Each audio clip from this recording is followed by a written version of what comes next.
guys, so we have just finished doing our wet flat wash. No, our dry flat wash. So now we're going to do a wet flat wash. And flat wash just means that it is one solid color and we're trying to get the whole thing to be about the same color. So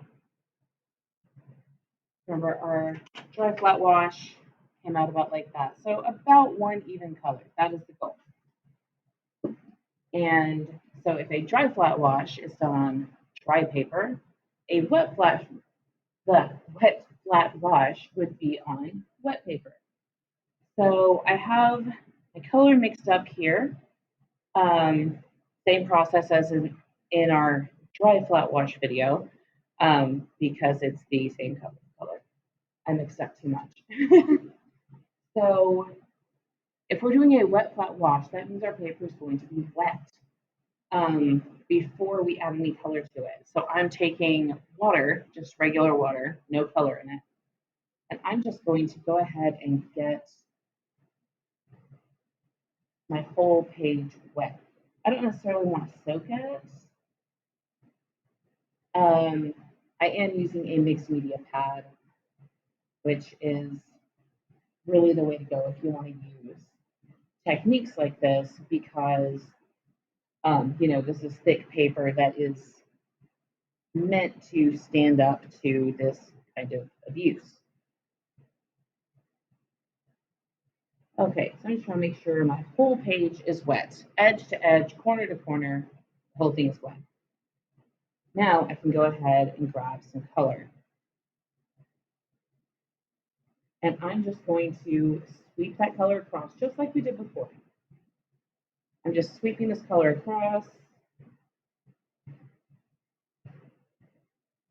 And you can see where it's kind of bleeding into itself and evening itself up. My main thing is I just want to get this color on here and get it all the way across my paper. And it does help that the paper is wet. This is going to help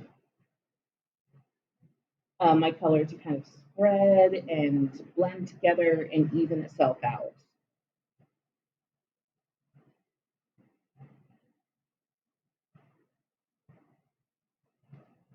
I think that's kind of one of the benefits. A little bit light down here, I think.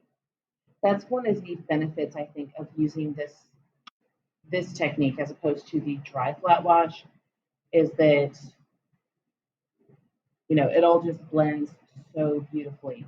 The drawback, I think, is that it's pretty much impossible to get a dark or very vivid color in this way. If you're using, a watercolor palette like this and hydrating it with added water, because that added water makes our watercolor lighter, and then the added water on the page makes it lighter still. And so this is really best if you are going for light colors and you don't want a very dark or vivid color behind everything else. If you do want, say, like let's say you want a very, very dark blue wash, you may be better off going with a dry flat wash, where you don't have a whole bunch of color that you're adding from the get-go, because any added water is going to dilute your paint and make it lighter and more washed out. If you don't mind that, though, this can be an easy way to get a nice even color.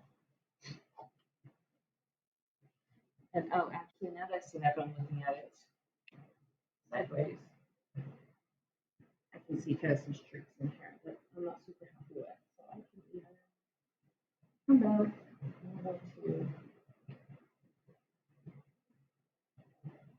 add more water. I may not have had enough water mixed in with my color right there, since it was my second sheet to use that color on.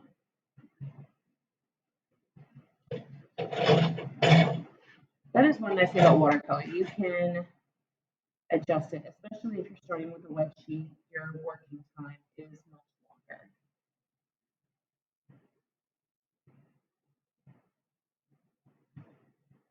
Okay, and as this sits and dries, it's going to even itself out a good bit, just like the other one did. Um, It's just going to take it a bit longer to do that because it's more wet. We have more water mixed in. So it's going to take that a while to go ahead and even out and have a more solid and uniform color across it. So I'm going to go ahead and close this video out.